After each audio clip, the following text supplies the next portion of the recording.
এ রাজ্যের মহিলাদের উপর অত্যাচারের অভিযোগ তুলে সন্দেশখালী থেকে আসা 12 প্রতিবাদীদের উপস্থিতিতে বাঁকুড়া শহরে নারী শক্তি প্রদর্শন কর্মসূচি বিজেপির। বুধবার দলের মহিলা মোর্চার উদ্যোগে ওই কর্মসূচির অঙ্গ হিসেবে সন্দেশখালী থেকে আসা 12 মহিলাকে নিয়ে শহরের হিন্দু স্কুল মাঠ থেকে মিছিল শুরু হয়ে তামলি বাঁধে পৌঁছে এক পথসভার মধ্য দিয়ে এই কর্মসূচি শেষ হয়। এদিনের এই কর্মসূচিতে বাঁকুড়া লোকসভা কেন্দ্রের বিজেপি প্রার্থী ডাক্তার সুভাষ সরকার, স্থানীয় বিধায়ক নীলাদ্রি শেখর দানা, দলের জেলা সভাপতি সুনীল রুদ্র মণ্ডল সহ অন্যান্যরা উপস্থিত ছিলেন। সন্দেশখালী থেকে আসা মঙ্গলী ভূঁইয়া, ঝুম্পা সর্দাররা বলেন, বিগত 10 বছর ধরে আমরা নির্যাতনের শিকার। ওই অত্যাচারের হাত থেকে ছেলেরাও রেহাই পায়নি। কারণে অকারণে রাত বিরাতে আমাদের ডাকা হতো। অবশেষে অত্যাচার সহ্য করতে না পেরে অবশেষে আমরা পথে নামতে বাধ্য হয়েছি। এমনকি আমফান থেকে বুলবুল ঝড়ে ব্যাপক ক্ষতি হলেও কোনো সাহায্য মেলেনি। আমরা এবার বাঁকুড়ার মানুষের সঙ্গে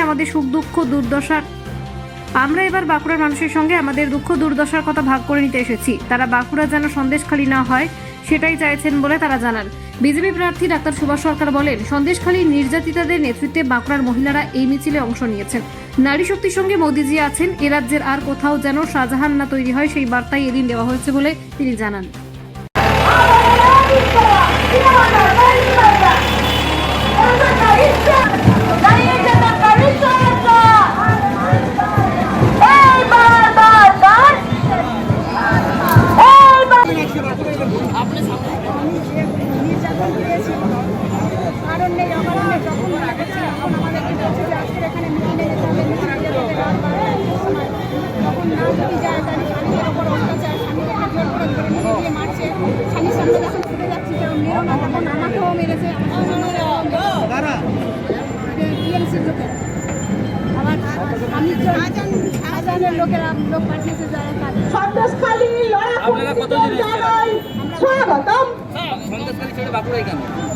চাচ্ছি যে আমাদের ওই সন্দেশখালীর মতো যেন বাঁকুড়া জেলায় এইরকম অত্যাচার না হয়।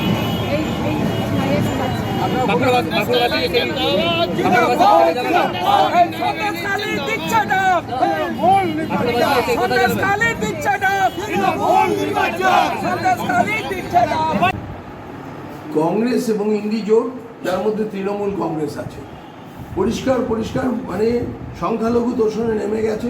সংখ্যাগুরুদের যাদের অর্থ বেশি আছে মনে করছে, সেটা বলছে একবারে এক্সরে স্ক্যান করে নেবো, সেই অর্থ নিয়ে সংখ্যালঘুদের মধ্যে বিতরণ করে দেবে।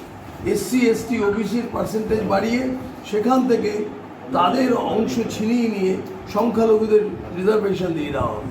এবং শুধু তাই নয়, চাকরির ক্ষেত্রেও বলা হয়েছে মুসলমানদের ওবিসি রিজার্ভেশন থেকে আবার আনাদার 6% দেবে। এছাড়া জনগণনার ভিত্তিতে চাকরি দেওয়া হবে। তার মানে যাদের বাড়িতে বাচ্চা বেশি আছে তাদের সুবিধা হবে। এটা আমাদের খেয়াল রাখতে হবে। অদ্ভুত কথা। এবং তার সঙ্গে সঙ্গে যেটা কম্পালসারি ডিপোজিট করেছিল 1963-73-তে, আমাদের কাছে উদাহরণ আছে। তো এইরকম একটা করছে যেখানে সংখ্যাগুরুদের সম্পত্তি নিয়ে সংখ্যালঘুদের মধ্যে বিতরণ করে দেবে, এই রকম প্রলোভন দেখাচ্ছে। এবং যারা ধর্ম পরিবর্তন করবে তাদেরও চাকরি দেওয়া হবে।